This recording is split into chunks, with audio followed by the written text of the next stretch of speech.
있습니다. 모두들 아시다시피 후한과 위초고 그 삼국 시대의 이야기를 다룬 내용인데요. 후한 시대에 황건적의 난이라는 엄청난 그 난이 있었습니다. 그런데 용맹스러운 장수들이 황건적의 난을 물리치게 됩니다. 그리고 그 장수들끼리 힘을 모아서 결국엔 몇십 년 뒤 새 나라 위초고라는 나라를 만들게 됩니다. 삼국지의 시작은 도원결의입니다. 꽃이 한창 피는 그 복숭아 동산에서 유비, 관우, 장비가 함께 모여서 의형제를 맺게 됩니다. 의형제가 되기 위해서 피를 섞어 마셔야 됩니다. 그래서 그들은 피를 섞어서 마시게 되고 도원결의라는 말을 남기게 됩니다. 이 도원결의라는 말은 뜻이 맞는 사람끼리 하나의 목적을 이루기 위해 행동을 같이 할 것을 약속한다라는 뜻을 가지고 지금 현재에도 많이 쓰이고 있습니다. 그 세 사람 유비, 관우, 장비는 도원결의를 한 뒤에 같은 날에 태어난 건 아니지만, 그리고 같은 날에 죽은 것은 아니지만 한 목표를 가지고 함께 살아왔습니다. 그 목표는 서로를 위해서 죽겠다라는 목표였습니다. 그래서 관우는 형주라는 곳을 군주 유비를 대신해서 지키다가 죽음을 맞이하게 됩니다.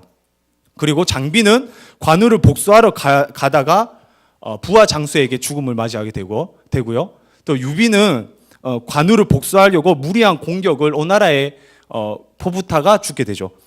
그들은 다른 날 태어났습니다. 그러나 서로를 위해서 살다가 서로를 위해서 죽게 됩니다. 이것이 바로 언약이었습니다. 그들에게 있어서. 도원결의라는 그들의 언약은요, 단순한 것이 아니라 서로 약속했던 것입니다. 약속하고 언약을 맺고 피를 함께 섞음으로써 서로를 위해서 살겠다라고 결단하게 된 거죠. 유비, 관우, 장비 사이에는 그 어떤 사람도 갈라놓을 수 없는 피 섞임이 있었습니다.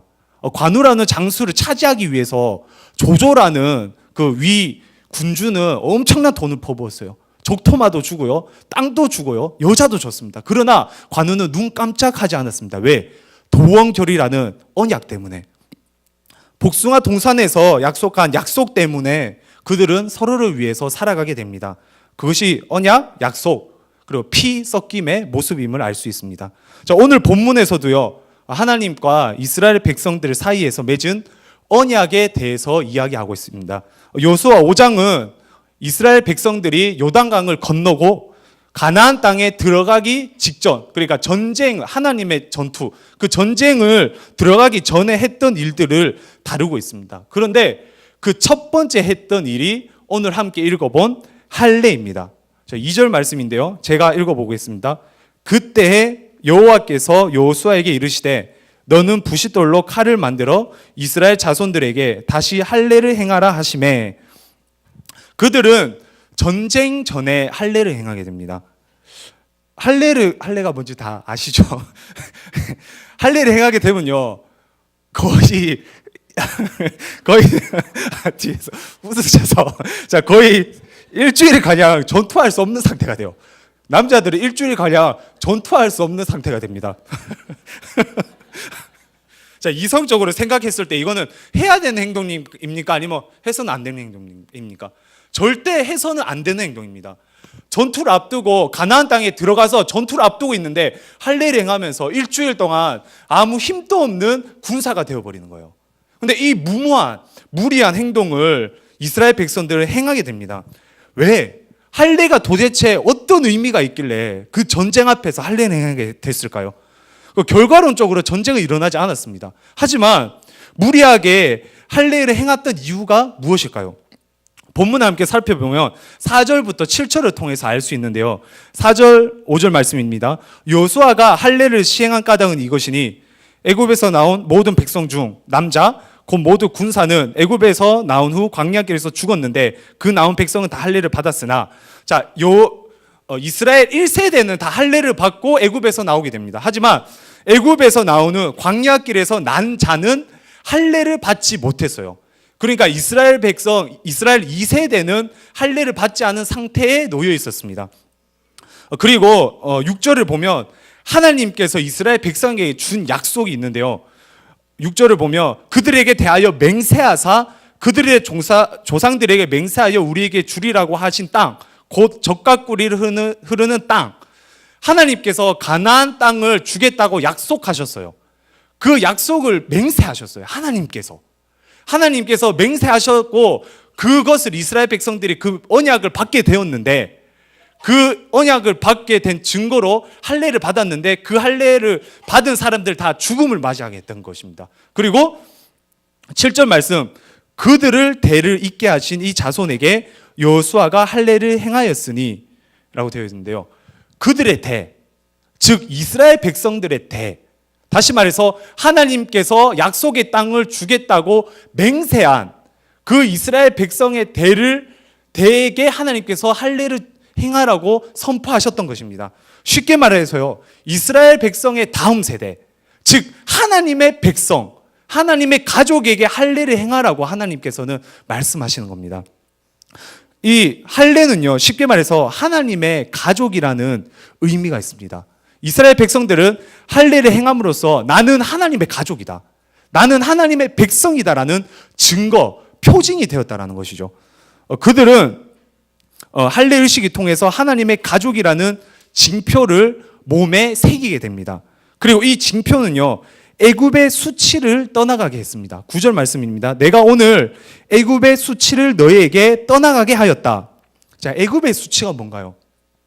애굽의 수치, 하나님의 백성임에도 불구하고 애굽에서 노예 생활을 했던 그 수치, 노예 생활을 했던 그 수치를 떠나가게 한 거예요. 그리고 하나님께서 약속의 땅을 주기로 했는데 그 광야에서 40년 동안 살았던 그 수치, 하나님의 백성임에도 불구하고 아무 힘도 없었던, 자유도 없었던, 죄의 노예로 살았던 그 수치를 하나님께서는 할례를 통해서 떠나가게 하셨습니다. 그래서 애굽의 수치를 너희에게 떠나가게 하였다. 할례는 제 이스라엘 백성, 2세대 이스라엘 백성들에게 수치를 떠나가게 했던 그런 징표가 되었던 것입니다. 마치 이스라엘 백성들은요, 하나님의 가족처럼 보이지 않았어요. 인간적인 눈에는 노예 생활을 했고요, 그리고 광야에서 헛돌았습니다. 하지만 할례라는 의식을 통해서 자신의 몸에 하나님의 가족이라는 징표를 새김으로써 나는 하나님의 가족이구나, 나는 하나님의 백성이구나, 이런 자신만의 정체성이 다시 한번 정립되기 시작했던 것입니다. 그래서 그 언약식은 위협을 무릅쓰고서라도, 전쟁 앞에서라도 행해야 했던, 반드시 행해야 했던 그 의식이었던 것입니다. 또한 그들에게 할례는 하나님과의 도원결의 같은 의식이었습니다. 자신의 몸을 잘라내면서까지도 하나님을 위해 살아갈 것을 다짐하는 순간이었습니다. 도저히 피할 수 없는 하나님의 맹세, 하나님의 약속의 땅, 그 땅을 주겠다라는 그 확신을 받은 다음에 나는 그 땅의 백성으로 살아가겠다, 감사함으로써 살아가겠다, 나의 것을 내어줌으로써 나의 몸에 흠집을 내면서 하나님의 백성이라는 징표를 새기고, 내 몸에 하나님의 백성이라는 징표를 새기고 하나님의 백성으로 살아가겠다, 나의 정체성은 바로 하나님의 백성이다, 이것이 바로 할례 의식의 그 모습이었던 것입니다.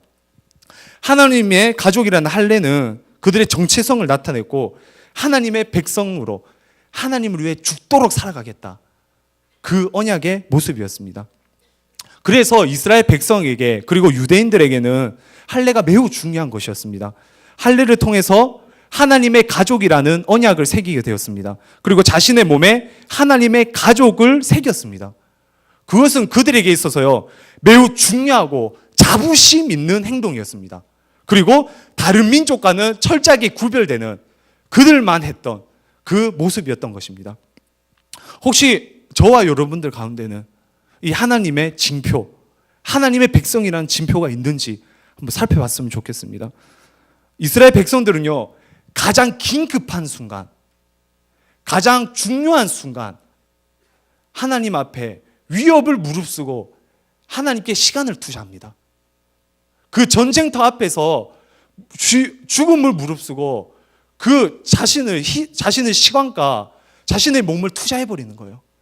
이게 바로 하나님의 백성이기 때문에 할 수 있는 행위였습니다. 그리고 그들은 결심했습니다.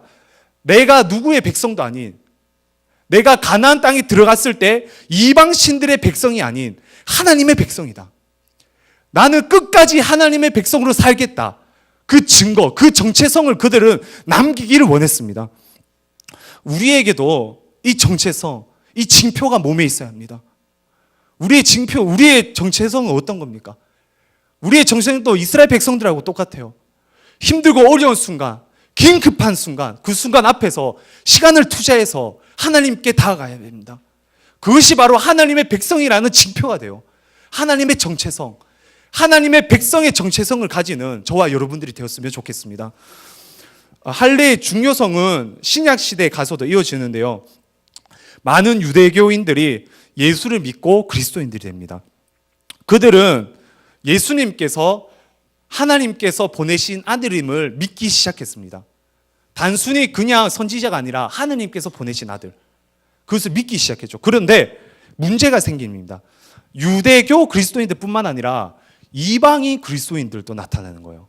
그 유대교 그리스도인에게는 아브라함이 받았던 그 할례, 그리고 오늘 말씀에서처럼 이스라엘 백성들이 받았던 그 할례를 몸에 새기는 것이 당연한 거였습니다. 하지만 이방인 그리스도인들은 할례에 대해서 몰랐어요. 그래서 그들과 유대교 그리스도인들과 이방인 그리스도인들이 싸우기 시작합니다. 그것을 잘 다룬 서신서가 바로 갈라디아서인데요. 갈라디아 교인들 중에 유대교 교인들은 이방인 교인들에게 할례를 요구했습니다. 그들의 요구는 이 본문 말씀을 보면 어쩌면 정당한 요구였어요. 당연히 하나님의 백성이기 때문에 할례를 받아야 되는 것이었습니다. 하지만 바울은 예수 그리스도 그리고 믿음, 이 두 단어를 통해서 할례를 요구하는 그들과 논쟁을 벌이게 됩니다. 그것이 바로 갈라디아서인데요.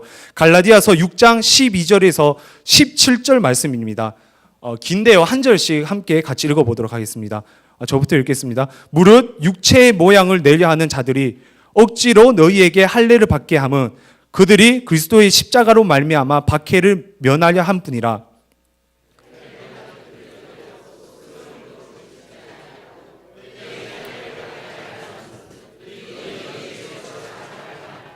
그러나 내게는 우리 주 예수 그리스도의 십자가 외에 결코 자랑할 것이 없으니 그리스도로 말미암아 세상이 나를 대하여 십자가에 못 박히고 내가 또한 세상을 대하여 그러하니라.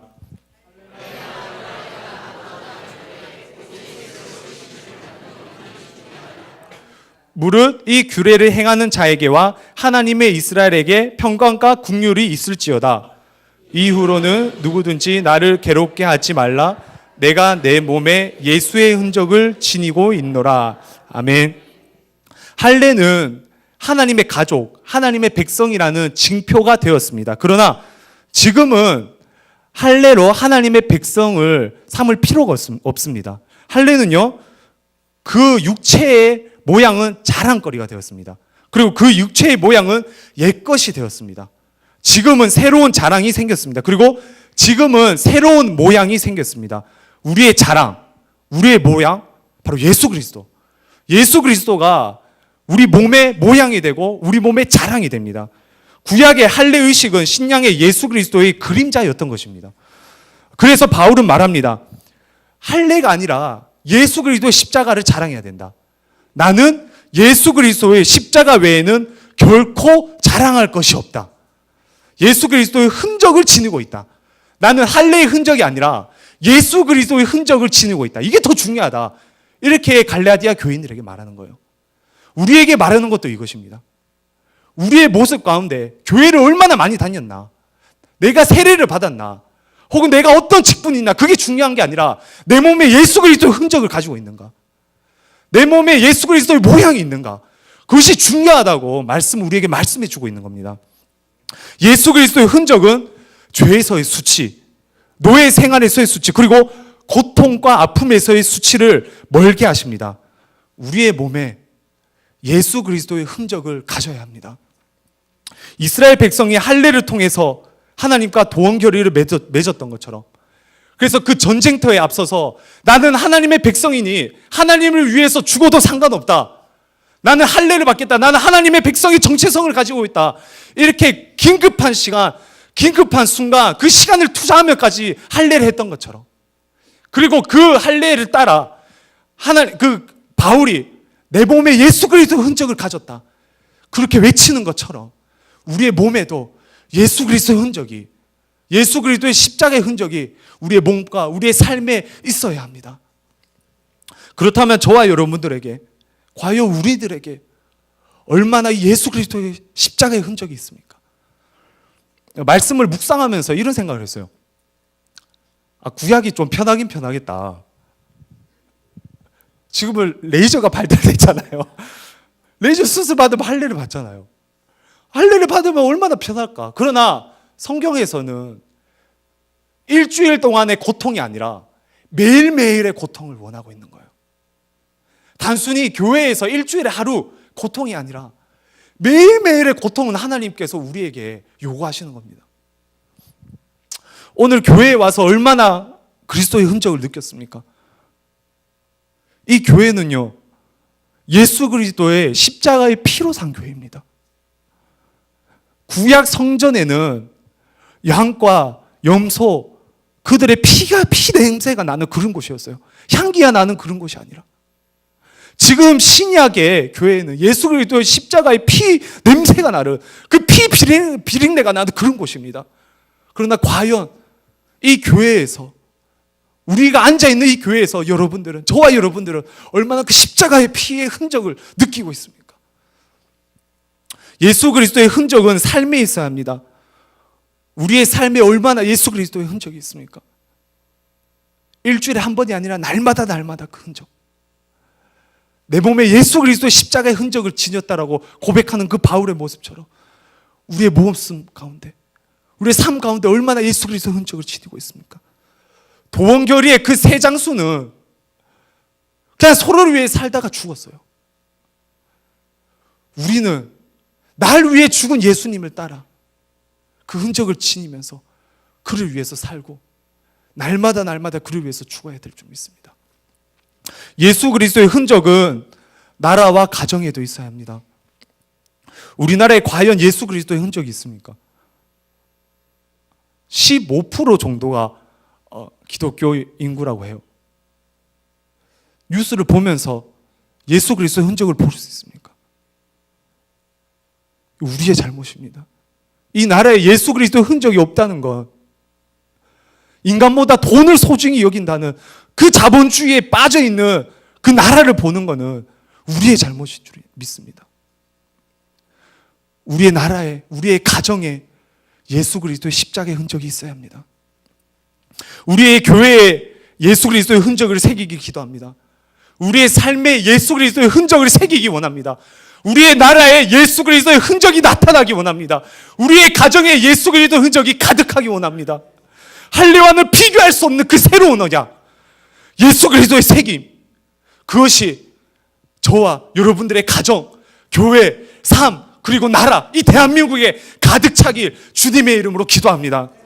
오늘 기도회가 그런 기도회로 물들기 원합니다. 단순히 나의 소망이 아닌 예수 그리스도의 흔적을 남기는 그런 기도회. 오늘 이 기도회는 예수 그리스도의 흔적이 남는 그런 기도회였으면 좋겠어요. 이 기도회 1시간 정도 있을 이 기도회, 우리의 몸에 이 시간을 투자하여 우리의 몸에 예수 그리스도의 십자가의 흔적을 새깁시다. 우리 나라를 위해서 기도하고, 가정을 위해서 기도하고, 나를 위해서 기도하고, 우리의 죄를 위해서 기도할 때 예수 그리스도의 십자가가 가득한 그 뜨거운 밤 되시기 주님의 이름으로 기도합니다. 함께 우리 기도회를 위해서 다 같이 기도하겠습니다.